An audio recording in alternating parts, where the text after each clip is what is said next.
আসসালামু আলাইকুম বন্ধুরা, কেমন আছেন সবাই? আশা করি ভালো আছেন। আমিও আল্লাহর রহমতে আপনাদের দয়ায় ভালো আছি। তবে বর্তমান যেই অবস্থা যাচ্ছে, জানি না এই অবস্থা থেকে পরিত্রাণ কবে পাবো আমরা। বিভিন্নভাবে পার্শ্ববর্তী বা প্রতিবেশী বলেন, প্রতিবেশী দেশের সাথে বিবৃতি, মানে মিডিয়ার অতি উৎসাহী প্রচারণা, যেগুলা আমাদের স্বাভাবিক মানুষদের জীবনযাত্রার মানকে খুব ব্যাহত করতেছে। তো অনেকেই হয়তো অনেক উৎসাহ উদ্দীপনা নিয়ে চিন্তা ভাবনা করছিলেন যে ভারতের ভিসা চালু হয়ে যাবে, অথবা ভারতের ভিসা যদি চালু না হয়, যেহেতু সরাসরি আমাদের এই যে আমি কালবেলার নিউজও দেখেছি এবং অথেন্টিক নিউজ, সচিব আমলা বা পররাষ্ট্র সচিব যিনি, উনি সরাসরি বলছেন যে বর্তমানে কয়েকটা দেশ, এই আপনার থাইল্যান্ড, তারপরে যাই ভিয়েতনাম, পাকিস্তান, এই সমস্ত দেশগুলোতে গিয়ে এম্বাসি ফেস করতে পারবে। এটা আমরা একেবারে অথেন্টিক ভাবে আমি বলতে পারি, আমি এটা দেখেছি। কিন্তু আদৌ আমি এটার কোনো সলিউশন খুঁজে পাচ্ছি না। এটা নিয়ে আমি অনেক চিন্তা করতেছি যে আসলে কোন দিকে যাচ্ছে। তার কারণ হচ্ছে, আপনি দেখেন, আপনাকে যদি ভিয়েতনামে এম্বাসি ফেস করতে হয় রোমানিয়ার, তাহলে আপনি চিন্তা করেন ভিয়েতনামের ভিসা শুধুমাত্র অ্যাপ্রুভাল নিয়েই আপনি যেতে পারবেন। এখন এটার জন্য খুব প্রপার কাগজপত্র লাগবে। শুধু ভিয়েতনামের ভিসার ক্যাটাগরি আর ইন্ডিয়ান ভিসার ক্যাটাগরি এটা এক জিনিস না। ইন্ডিয়াতে যখন ভিসার প্রক্রিয়া স্বাভাবিক ছিল, আপনি যে সহজলভ্য ডকুমেন্টস দিয়ে ভিসা করতে পারতেন, ভিয়েতনামে সেটা পারবেন না। ইভেন ভিয়েতনামে যদিও আমরা বলি যে ভারতের ভিসাগুলা কন্ট্রাক্টে 1-1.5 লাখ টাকা দিয়ে করার চেয়ে ভিয়েতনামে 1 লাখ টাকা ফ্লাইট ভাড়া দিয়ে গেলেও হবে। কিন্তু ভাই, মানে আমি বলতেছি আর কি, এটা আমার নিজস্ব চিন্তা ভাবনা, যে দেখেন যে কন্ডিশন আমি দেখতেছি, আমার মনে হচ্ছে না ট্যুরিস্ট ভিসা তো, আমি আগেও বলেছি, আমার এই ভিডিওতেও আমি এই কথা বলবো, মনে হয় না কোনো ইন্টারিয়র গভর্নমেন্ট যেটা, এটা বিদায় হওয়া ছাড়া, মানে স্থায়ী কোনো, মানে আমরা এটা বলতেই পারি বর্তমানে বিএনপি জামাতের যে কোনো একটা দল ক্ষমতায় বসার আগ পর্যন্ত ইন্ডিয়া কখনোই এই ভিসা ছাড়বে না বা স্বাভাবিক করবে না। হ্যাঁ, আমরা অনেকেই ভিডিওতে দেখতেছি কলকাতায় সমস্যা, হসপিটালে সমস্যা। এখন আসলে হসপিটাল সমস্যার চেয়ে বড় বিষয় হচ্ছে ফেসবুকে ভাইরাল ইস্যুগুলাকে কেন্দ্র করে ওখানকার, আগে তো মানুষ, এই বাংলার মানুষ ওই বাংলার মানুষের সাথে অন্তত মানুষ এটা বুঝতো যে আসলে এগুলা রাজনৈতিক কূটকৌশল, কিন্তু এখন এটা মানে ব্যক্তি পর্যায়ে চলে যাচ্ছে, রেষারেষি। এখন আপনিও বিষয় নিয়ে ওখানে যাই সেফটি ফিল করবেন কিনা, এটা আপনার মধ্যে অনেক সমস্যা সৃষ্টি হবে। আবার ওরা আমাদেরকে ওইভাবে সেবার মান বা ওইভাবে আমাদেরকে দেখবে কিনা, সেটাও দেখার বিষয় আছে। তো আমি কিছুদিন আগে, পরশুদিনেও দেখেছি কলকাতায় এক হসপিটাল তাদের সেবা বন্ধ করার সিদ্ধান্ত নিছে, এরপরে আরো কয়েকটাই নিছে। তবে প্রথম যে হসপিটাল সেবা দেওয়া বন্ধ করার সিদ্ধান্ত নিছে, যদিও দুঃখজনক হলো এটা সত্য, যে ওই দেশে নাকি ওই হসপিটালের মানে ওই কলকাতার লোকেরাই চিকিৎসা করায় না ওই হসপিটালে। তো এখন প্রশ্ন হচ্ছে যে ওটা ভাইরাল হওয়ার জন্য ওরা এটা করতে পারে, কিন্তু এরপরে আমি যেটা বলবো, আসলে আমি তো আর ডিটেলসটা আমরা খবরে দেখতেছি বা ইউটিউবে দেখতেছি যে এরকম। তো কতটা নিশ্চিত হওয়া যাবে সেটা আসলে বাস্তবে বোঝা যাবে যদি ভিসা চালু হয়। তো এখন আবার আরেকজন ইন্ডিয়ান আরেকজন ডাক্তারের সিদ্ধান্ত নিচ্ছে যে যদি কোনো বাংলাদেশিকে চিকিৎসা দিতে হয় তাহলে ভারতীয় পতাকাকে প্রণাম করে দিতে হবে। যাই হোক, এটা তাদের ব্যক্তিগত মতামত, এটা তাদের বিষয়। সেই ক্ষেত্রে বাঙালি ওখানে যাবে কি যাবে না সেটা বাংলাদেশের ইস্যু।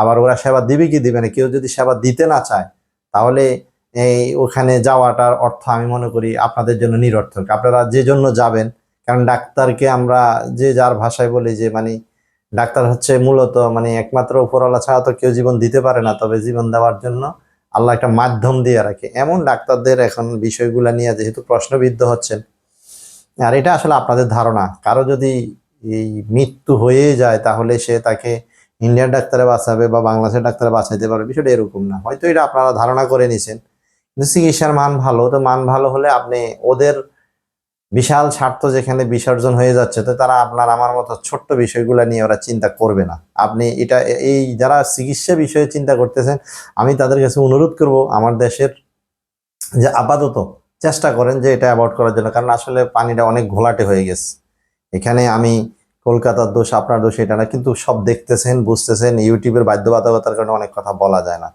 আসলে কি হচ্ছে বাস্তবে এটা এক উপরওয়ালা বলেন আর আল্লাহ বলেন, উনি জানেন। কিন্তু বাস্তবে আমি যেটা আপনাদেরকে বলছি যে আপনারা অনেকে ইন্ডিয়ান আপডেট 2 দিন পর পর ইন্ডিয়ান আপডেট চাচ্ছেন, এই সেই। আমি আপনাদেরকে আজকে বলে দিলাম, ইন্ডিয়ান আপডেট বলে আর কিছু নাই। যতক্ষণ পর্যন্ত না এটা রাষ্ট্রীয় পরিস্থিতি স্বাভাবিক না হবে। আমাদের দেশের রাষ্ট্রীয় পরিস্থিতি স্বাভাবিক আছে, এখন তারা যদি অন্য অন্য রাষ্ট্রদূতেরা আমাদের এখানে কাজ করতেছে, তাদের কাছে হুমকির মুখ মনে হচ্ছে না, তো ইন্ডিয়ার যদি মনে হয়, তারা যদি না দেয়, এটা স্বরাষ্ট্রমন্ত্রী বলে দিছে, যেখানে স্বরাষ্ট্র সচিব বলছে, যেটা আমাদের কিছু করার নাই, কারণ ওনারা যদি হুমকি মনে করে তাহলে আমাদের আর কিছু করার নাই। তা আমিও মনে করি যে যেটা সত্য, এটা ওদের ব্যক্তিগত একটা বিষয়, এখানে রাজনীতি করার বা ওদেরকে ডিনাই করার, ইগনোর করার কোনো সুযোগ নাই। ওরা যদি সেফটি মনে না করে, বা ওরা যদি মনে করে যে আমি এই ক্ষুদ্র স্বার্থগুলো আটকে দিলে আমাদের বিশাল স্বার্থ ক্লিয়ার হবে, তাহলে সেক্ষেত্রে তারা করতেই পারে। এখানে আপনি ওখানে ওরা ভিসা দিবে না কেন এই নিয়ে ফোর্স করতে পারবেন না। আপনি অনুরোধ করতে পারবেন, আপনি তাদের কাছে বলতে পারেন যে এটা এভাবে করলে ভাইয়া ভালো হয়, কিন্তু আপনি তাদেরকে আদেশ করতে পারবেন না। তাদেরকে না, কোনো দেশের এম্বাসিকে আপনি এভাবে আদেশ করতে পারবেন না। এখন এটা তারা বুঝবে যে আসলে। আর হ্যাঁ, এতটুকু আমি বলে দিতেছি আপনাদেরকে, ইন্ডিয়ান এই যারাই বলতেছে, এই যে আজকের আমি যখন আমার ভিডিওটা যখন যাবে,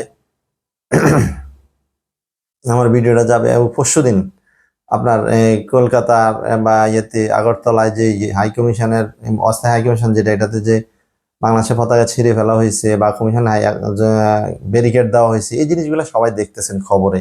এবং আমি বলি, বাংলাদেশ মিডিয়া বলেন, ইন্ডিয়ান মিডিয়া বলেন, অতিরিক্ত বাড়াবাড়ি চলতেছে, যে বাড়াবাড়িগুলার আসলে আমরা আম জনতা যারা, আমরা সাধারণ পাবলিক যারা, সেটা হোক কলকাতার, সেটা হোক বাংলাদেশের, আসলে এরা ভুক্তভোগী হচ্ছি। এমন না যে আমরা না গেলে ওরা ভালো থাকে, বিষয়টা এরকমও না। আবার আমরা না যাইতে পারলে যে আমরা, ওরা যে বিষয় দিচ্ছে না, আমরা ভালো আছি, বিষয়টা এটাও না। দুই পক্ষের এখানে সমস্যা হচ্ছে। আমাদের অনেকেরই চিকিৎসা সেবার ক্ষেত্রে, বিশেষ করে অনেক মানুষ অসুস্থ হয়ে যাচ্ছে, আপসেট হয়ে যাচ্ছে। আবার অনেকের ইউরোপের ভিসা এম্বাসি ফেস করার জন্য সমস্যা হচ্ছে। তো ক্ষতি কিন্তু হচ্ছে, কিন্তু এই ক্ষতি আপনার এটা ইন্ডিয়া তারা দেখবে না। আবার ইন্ডিয়ার কলকাতার সাইডে যারা ব্যবসা বাণিজ্য করতেছেন, বা যাদেরকে বাঙালি পর্যটকেরা যাওয়াকে কেন্দ্র করে যে যে হসপিটালগুলা খুব ভালো পজিশনে ছিল, তাদের যে ক্ষতি হচ্ছে, এটা ইন্ডিয়া দেখবে না। এটা হচ্ছে বাস্তবতা। এটাকে নিয়ে আমি মনে করি যে কোনো কোনো মানুষ তো অনেক সময় মানে পক্ষ বিপক্ষ বানাই ফেলেন। আরে ভাই, পক্ষ বিপক্ষ বানানোর আগে চিন্তা করবেন যে বাস্তবতা কি চলতেছে। বাস্তবতায় চলতেছে এটা, যে আমরা যতটুকু জানতেছি আপনাদেরকে ক্লিয়ার বলে দিলাম, যারা বাহিরের দেশে এম্বাসি ফেস করবেন, তারা যত রকমের চেষ্টা করেন, ভিসা এখন পাবেন না। স্লট তো নেই, মানে স্লট নেই। আজকে 15 দিন ধরে স্লট পাই না, তার মানে কি? এটা আপনারা বোঝেন না? ভিসা দিবে না তাই স্লট পাচ্ছেন না, এটা হলো বাস্তবতা।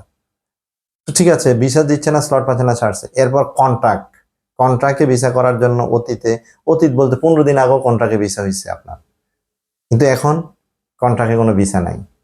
কন্ট্রাক্ট করার পরেও এই ভিসা, মানে পাসপোর্ট খালি ফিরাই দিছে। তাহলে আপনাকে বুঝতে হবে এই জিনিসগুলা, যে মানে এই কন্ট্রাক্টের পর যখন ভিসা হয় না, আর মেডিকেল ভিসা কিভাবে হবে? আপনি কিভাবে আশা করেন? আপনি হাই কমিশনের ওই যে দারোয়ানের কাছে যাইয়া যে আমরা যে পরামর্শ দিয়েছি, হ্যাঁ কিছু লোক পাইছে, কিন্তু এখন একটু যান, খোঁজ নেন যে দারোয়ানের কাছে চেয়ারের উপরে তাল হয়ে গেছে ফাইলে, কই তাদের তো ফাইলে সমাধান হয়েছে না। এই জন্য আমি বললাম, আপনারা যারা চিন্তা করতেছেন, আপনারা আরো অনেকগুলো বিষয় দেখবেন। এখন বর্তমানে এটা ব্যক্তি পর্যায়ে রেষারেষিতে চলে যাচ্ছে।